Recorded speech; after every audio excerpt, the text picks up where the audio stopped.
요한복음 3장 22절부터 30절까지의 말씀 교독합니다. 22절 제가 먼저 읽습니다. 그 후에 예수께서 제자들과 유대 땅으로 가서 거기 함께 유하시며 세례를 베푸시더라. 요한도 살렘 가까운 에논에서 세례를 베푸니 거기 물이 많음이라. 그러므로 사람들이 와서 세례를 받더라. 요한이 아직 옥에 갇히지 아니하였더라. 이에 요한의 제자 중에서 한 유대인과 더불어 정결 예식에 대하여 변론이 되었더니 그들이 요한에게 가서 이르되 라비여 선생님과 함께 요단강 저편에 있던 이 곧 선생님이 증언하시던 이가 세례를 베풀매 사람이 다 그에게로 가더이다. 요한이 대답하여 이르되 만일 하늘에서 주신 바 아니면 사람이 아무것도 받을 수 없느니라. 내가 말한 바 나는 그리스도가 아니요 그의 앞에 보내심을 받은 자라고 한 것을 증언할 자는 너희니라. 신부를 취하는 자는 신랑이나 서서 신랑의 음성을 듣는 친구가 크게 기뻐하나니 나는 이러한 기쁨으로 충만하였노라. 함께 읽습니다. 그는 흥하여야 하겠고 나는 쇠하여야 하리라 하니라. 아멘. 요한복음 6번째 시간 신랑 친구의 기쁨, 신랑 친구의 기쁨이라는 제목으로 하나님의 말씀 전하겠습니다. 예수님께서 제자들과 함께 세례를 베푸실 때 사람들이 다 예수님께 몰려들었습니다. 사실 먼저 세례를 주기 시작한 사람은 세례 요한이죠. 그리고 세례 요한은 제사장의 아들이고 예수님은 목수의 아들이셨습니다. 그리고 예수님 자신도 세례 요한에게 세례를 받으셨는데 지금은 상황이 역전된 것입니다. 세례 요한의 제자들은 그것이 못마땅한 것입니다. 경쟁에서 밀렸다고 생각하기 때문이죠. 그것에 대해 세례 요한은 이렇게 대답합니다. 본문 27절입니다. 만일 하늘에서 주신 바 아니면 사람이 아무것도 받을 수 없느니라. 세례 요한의 사역이나 예수님의 사역 모두 하나님이 주신 것이라는 의미입니다. 거기에는 경쟁이나 라이벌 관계란 있을 수 없는 것이죠. 그는 우선 그것을 자신에게 적용했습니다. 자신은 그리스도가 아니라 그의 앞에 보내심을 받은 자라는 것입니다. 자기 정체성을 분명히 합니다. 그리고 예수 그리스도는 하나님의 백성을 신부로 맞이하는 신랑이시고 자신은 신랑의 친구로서 큰 기쁨이 충만하다라고 고백합니다. 이게 곤란해지죠. 신랑의 친구가 자기가 신랑인 척하면 이거 굉장히 어려워지게 되는 것이죠. 근데 세례 요한은 자기 자신의 위치를 정확히 파악하되 자기 할 일을 다 한 다음에는 큰 기쁨으로 충만한 것입니다. 마찬가지로 교회와 교회 간에 성도와 성도 간에 어떤 경쟁이나 라이벌 관계는 있을 수 없습니다. 하나님이 맡기신 사역을 신실하게 감당하는 것뿐입니다. 하나님 나라를 위해 함께 쓰임받는 것입니다. 세례를 주면서도 지금 주도권 다툼이 일어날 수가 있는 상황이었습니다. 누가 더 사람들에게 인정을 받고 있는가 문제 삼는 거죠. 사람들이 모인 곳에 흔히 나타나는 현상입니다. 빌립보 교회에서도 그런 일이 있었습니다. 교회에 사도 바울을 좋아하는 사람들이 있었고 그렇지 않은 사람들이 있었습니다. 바울이 감옥에 갇혔을 때 한쪽에서는 바울을 돕기 위해서 복음을 열심히 선포했고 한쪽은 바울을 더 괴롭게 하려고 열심히 복음을 전했습니다. 그때 바울이 이렇게 생각합니다. 빌립보서 1장 18절 세 번역입니다. 시작. 그렇지만 어떻습니까? 거짓된 마음으로 하든지 참된 마음으로 하든지 어떤 식으로 하든지 결국 그리스도가 전해지는 것입니다. 나는 그것을 기뻐합니다. 앞으로도 또한 기뻐할 것입니다. 멋지지 않습니까? 나를 좋아하든 싫어하든 그게 문제가 아니고 어떻게든 전해지는 것은 예수 그리스도의 복음이기 때문에 그것이 중요하다. 복음이 선포되고 영혼들이 구원받는 생명의 사건이 일어나면 된다.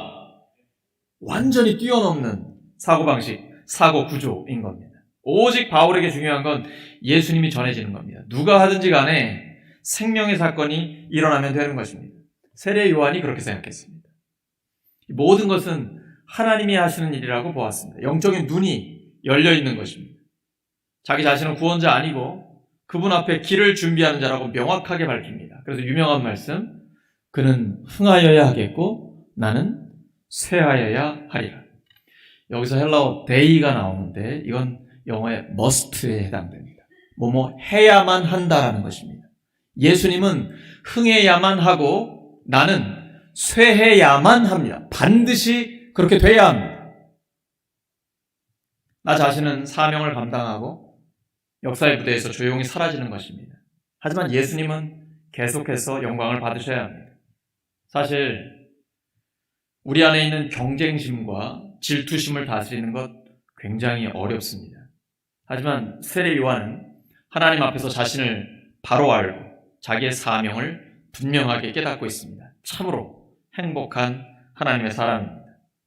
그런데 세례 요한과 예수님의 제자들 그리고 구약의 선지자들은 모두 하나님께 들은 것을 전달하는 간접 증언자들입니다. 하지만 예수님은 하늘로부터 오셨습니다. 그리고 예수님이 직접 경험한 것을 말씀해 주는 직접적인 증언자이십니다. 그래서 그 예수님을 믿는 자에게는 영원한 생명이 있습니다. 하지만 예수님을 믿지 않는 자에게는 하나님의 진노가 현재 있는 것입니다. 영생이란 죽은 다음에 알 수 있는 것이 아니라 지금 아는 것입니다. 그러니까 지금 그 사람이 영생을 누리고 있는지 그렇지 못하는지 보면 알 수 있습니다. 자기 자신도 알 수 있는 것입니다. 왜냐하면 하나님의 생명이 내 안에 있는 것이기 때문이죠. 영생이란 하나님적 삶입니다. 하나님과 함께하고 하나님께 잇대어 살아가는 것입니다. 믿음이란 믿음의 뿌리가 하나님의 생명에 닿아 있어서 세상의 상황이나 환경, 주변에 있는 사람들과 관계없이 하나님의 생명을 끊임없이 빨아들여 올리는 것입니다. 그래서 복 있는 사람은 악인들의 꾀를 따르지 않고 죄인들의 길을 서지 않고 오만한 자들의 자리에 앉지 않고 오직 여호와의 율법을 즐거워하여 그 율법을 묵상하는 사람입니다. 그는 시냇가에 심은 나무와 같은 것이죠. 사막의 오아시스에 심겨진 나무 같은 것입니다. 그래서 전체가 다 사막이요 광야요 오직 세상 세속적인 것밖에 모를 때에 아무리 가뭄이 있고 고난이 있다 할지라도 믿는 자의 뿌리는 바로 하나님의 생명의 뿌리 내리고 있기 때문에 거기에서 생명력이 올라와 그 잎이 마르지 않고 푸르른 생명력과 함께 때가 되면 하나님이 열매를 주시게 되는 것입니다. 세례 요한이 자기를 신랑의 친구라고 비유하는데요. 유대인의 결혼식에는 신랑의 친구가 신랑을 신부와 하객들에게 소개하는 예식이 있었습니다. 결혼식장에 신랑이 도착할 때까지 신랑의 친구가 그 여흥을 돋우는 그런 역할을 합니다. 그리고 신랑의 친구는 신부를 맞이하는 신랑의 기쁨에 동참하게 되죠. 멀리서 늦게 도착하는 그 신랑 있는데 신랑 도착! 이 전령의 외침이 들리면 이제 자기 사명 다 한 겁니다. 그때 신랑을 소개하고 자기는 기쁨이 충만한 가운데 아름답게 퇴장하는 것이죠. 세례 요한은 이스라엘 백성을 정결한 신부로 신랑이신 예수님께 데려가기 위해 회개의 세례 운동을 펼쳤던 것입니다. 그는 예수님을 소개하고 멋지게 역사의 뒤안길로 사라졌습니다. 예수님은 이런 세례 요한을 크게 칭찬하셨습니다.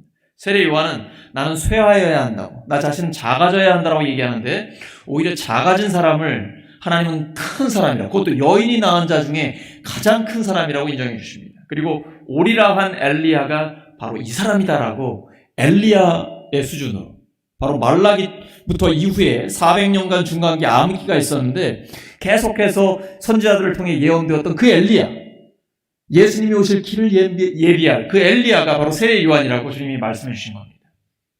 세례 요한처럼 약해질 때는 약해지는 것이 기독교의 영성입니다. 하나님 앞에서는 이렇게 사라지는 것도 아름다운 것입니다. 하나님은 그런 성도를 큰 사람으로 인정하십니다. 자신의 작음을 인정할 때 오히려 하나님은 크다고 인정해 주십니다. 지금 벚꽃이 한창인데요. 좀 떨어지겠죠? 안 떨어지면 어떻게 될까요? 여러분, 제가 군대를 강원도에 있었는데 제가 93년 군번인데요. 그때는 좀 먹을 게 별로 없었어요. 건빵 가지고 싸우고 그랬습니다. 근데 버찌 열매가요, 얼마나 맛있는지 아세요? 네, 군대에서 먹으면 맛없는 게 없습니다. 벚꽃이 만약에 지지 않는다면 어떻게 될까요? 어찌 열매는 맺을 수가 없어요. 꽃이 아무리 아름다워도 떨어져야 열매를 맺습니다. 가장 아름다운 사람은 떠나야 할 때 떠날 줄 아는 사람입니다. 다음 사람에게 자리를 물러줄 줄 알아야 합니다. 그러나 하나님의 역사는 계속됩니다. 세례요한은 예수님께 자리를 내어드렸고 그는 신랑 친구로서의 기쁨에 충만했습니다. 예수님은 우리를 주님의 친구로 삼아주셨습니다. 너희는 나의 친구다 라고 말씀해 주세요. 그리스도인의 기쁨은 신랑 친구의 기쁨입니다. 특별히 그리스도인은 세례 예식을 기뻐합니다. 사실 부활절에 세례 예식을 하고 싶은데 코로나 상황 때문에 조금 연기하고 있습니다. 그래서 조만간 할 텐데요. 상황을 보면서 진행하려고 합니다. 교회에서는 세례 예식하는 날이 가장 기쁜 날입니다. 예수님처럼 오늘 본문에 영혼 구원하여 제자 삼고 세례를 베푸는 것, 이것이 우리의 가장 큰 기쁨입니다. 부활하신 주님께서 우리에게 맡겨주신 대사명이죠. 하늘과 땅의 모든 권세를 내게 주셨으니 그러므로 너희는 가서 모든 족속으로 제자를 삼고 아버지와 아들과 성령의 이름으로 세례를 베풀라. 주님의 큰 사명입니다. 그리스도인은 이러한 하나님의 음성을 듣는 것을 기뻐합니다. 일주일 전에 저는 주일 사역을 다 마치고 집에 가서 좀 쉬고 있었습니다. 뉴스도 보고 여러 가지 평소에 못 보던 동영상들도 많이 보고 있었는데 너무 재밌잖아요. 시간 가는 줄 모르고 한참을 영상들을 보고 있었습니다. 그러고 나니까 공허해지더라고요. 주님께서는 세월을 아끼라, 때가 악하다라고 말씀하셨는데 제가 그러지 못한 것 때문에 죄책감이 드는 거예요. 하나님 앞에 회개하고 기도하는데 그때 하나님이 이 말씀을 주셨습니다. 에베소 5장 18절입니다. 시작. 술 취하지 말라. 이는 방탕한 것이니 오직 성령으로 충만함을 받으라. 다시 한번 시작. 술 취하지 말라. 이는 방탕한 것이니 오직 성령으로 충만함을 받으라. 술 좋아하시는 분들은 술 취하지 말라고 그랬죠. 술 먹지 말라고. 이게 이런 뜻이 아니고요. 방탕한 것이다 라는 데 초점이 맞춰져 있습니다. 술 취하는 것만의 문제가 아니라 시간을 허비하는 헛된 데에 우리의 소중한 인생을 쓰고 있는 모든 방탕한 것들을 끊어버리라는 겁니다. 안 하는 걸로 다가 아니고요. 적극적으로 오직 성령의 충만함을 받으라는 말씀을 저에게 주셨습니다. 그 명령대로 순종하니까 영혼에 자유함이 있습니다. 시간을 헛되이 보내지 않으려고 애를 쓰고 있습니다. 우리가 평소에 하나님의 음성을 들으면 기쁨이 회복됩니다. 요한복음에서 예수님은 하나님을 나를 보내신 이라고 부르십니다. 요한복음에서 예수님은 철저하게 자신을 구약의 하나님이 보내신 그런 사람이라고 정의하십니다. 구약 성서에서 하나님이 보내신 예언자들은 코 아마르 아도나이라고 하고 하나님의 말씀을 선포합니다. 이렇게 말씀하셨습니다. 하나님. 우리말로 하면 하나님이 이렇게 말씀하셨습니다. 모세가 출애굽기 5장 1절에 보시면 아론과 함께 바로를 찾아갑니다. 코 아마르 아도나이.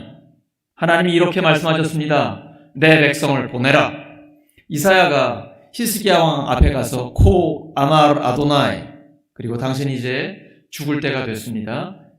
인생을 다 정리하십시오. 그리고 나서 히스기야가 벽을 마주하고 기도하면서 수명을 연장받게 되죠. 이것이 바로 하나님이 나를 보내줬습니다 라는 구약에 있는 선지자들, 하나님의 보냄을 받은 예언자들의 선포 형식이에요. 코 아마르 아도나이. 근데 예수님이 바로 그 말씀하시는 겁니다. 요한복음 12장 44, 45절입니다. 시작. 예수께서 외쳐 이르시되 나를 믿는 자는 나를 믿는 것이 아니요 나를 보내신 이를 믿는 것이며 나를 보낸 자는 나를 보내신 이를 보는 것이니라. 나를 보내신 이라고 하나님을 이야기하는 거예요. 예수님은 자신의 배후에 아버지 하나님이 계심을 강조하셨습니다. 예수님은 철저히 자신을 보내신 이의 뜻을 행하셨습니다. 주님은 그 뜻을 실천했고 십자가에 못 박히신 것이 바로 그 절정입니다. 우리 그리스도인들도 하나님이 나를 보내셨습니다 라는 확신을 가지고 있어야 됩니다. 하나님이 나를 보내셨습니다. 하나님이 나를 교회와 가정과 일터에 보내셨습니다. 이 의식으로 무장하고 있어야 합니다. 그리고 그 하나님의 뜻에 철저하게 순종할 때 우리 자신이 진정한 그리스도인을 드러내게 됩니다. 울산 같은 도시에서 진정한 그리스도인으로 살기는 쉽지 않아 보입니다. 도시는 겉으로 볼 때는 아주 활기차 보입니다. 근데 속으로 들어가 보면 서로 미워하고 경쟁하고 따돌리는 것을 종종 발견하게 됩니다. 그리고 그런 도시 생활이 교회에서도 나타나게 되죠. 또 교회 간에도 그런 것을 볼 때가 있습니다. 하지만 하나님이 도와주시면 우리가 그리스도인답게 살 수 있습니다.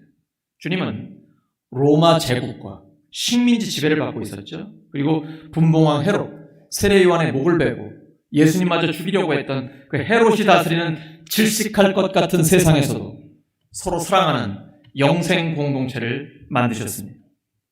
하나님이 보내신 예수님이 말씀하시는 것은 곧 하나님이 말씀하시는 것입니다. 하나님이 성령을 한량없이 주시기 때문입니다. 또한 아버지 하나님이 만물을 다 그의 손에 주셨기 때문에 부활하신 주님은 만물을 통치하십니다. 아버지께서 아들을 사랑하시기에 그렇게 하신 것입니다. 하나님은 세상을 사랑하셨고 자기 아들을 사랑하셔서 그에게 만물을 다 주셨습니다. 바로 이 그리스도가 흥하는 것, 이것을 우리는 기뻐하는 것입니다. 왜 세례 요한은 쇠하여야 하고 예수님은 흥해야 할까요? 요한복음 3장 31절 시작. 위로부터 오시는 이는 만물 위에 계시고 땅에서 난 이는 땅에 속하여 땅에 속한 것을 말하느니라. 하늘로부터 오시는 이는 만물 위에 계시나니. 차원이 다른 거죠. 위로부터 오시니 땅에 속하니. 전혀 다른 것입니다. 하늘과 땅의 차이만큼 차원이 다릅니다. 신랑의 친구와 신랑 자신의 차이죠. 그리고 광야에서 외치는 소리와 말씀이 육신이 되어 오신 그 하나님 자신과의 차이인 것입니다. 참된 그리스도인은 하나님 나라가 이루어지고 교회가 부흥하는 것을 기뻐합니다. 더 많은 사람들이 구원받고 하나님 뜻이 이루어지는 것을 기뻐합니다. 꼭 나 자신이 드러나거나 주인공이 돼야만 되는 것 아닙니다. 하나님 나라가 부흥하면 함께 기뻐합니다. 왜냐하면 진정한 영광을 구하기 때문이에요. 요한복음 5장 44절입니다. 너희가 서로 영광을 취하고 유일하신 하나님께로부터 오는 영광은 구하지 아니하니 어찌 나를 믿을 수 있느냐.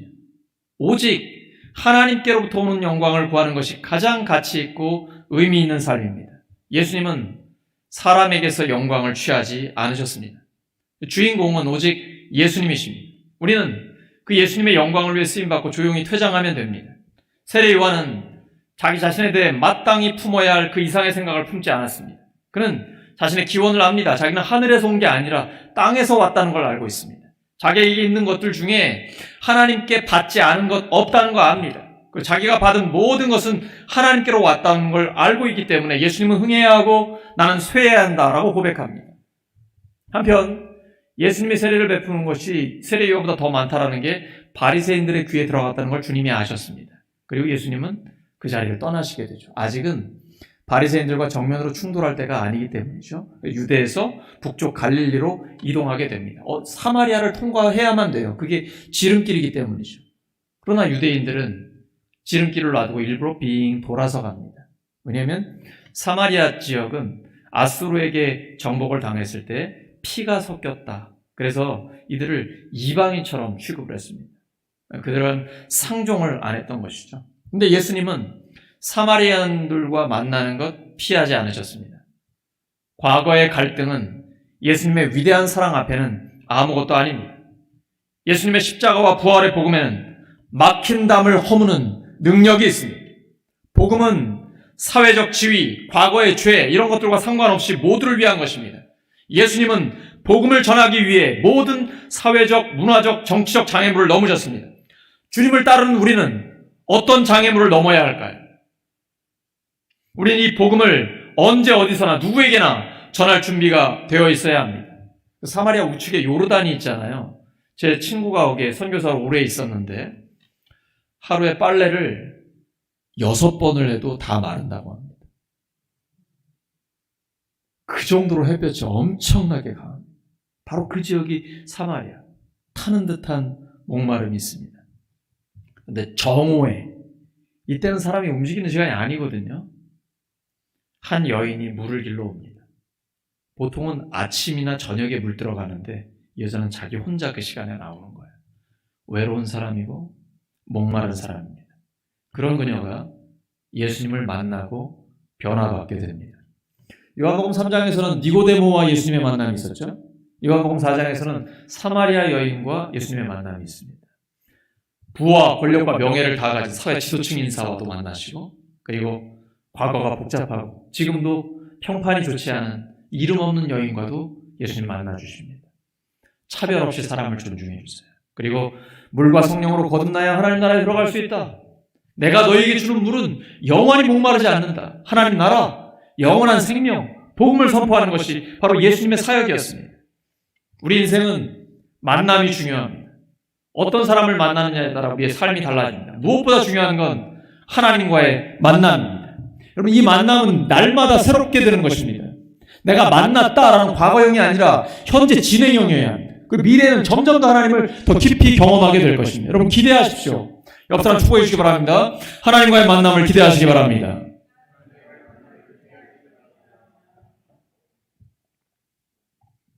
하나님을 만나면 삶에 지각 변동이 옵니다. 사마리아 여인은 예수님 만나고 영생의 말씀을 들었습니다. 그리고 새로운 삶을 살게 됩니다.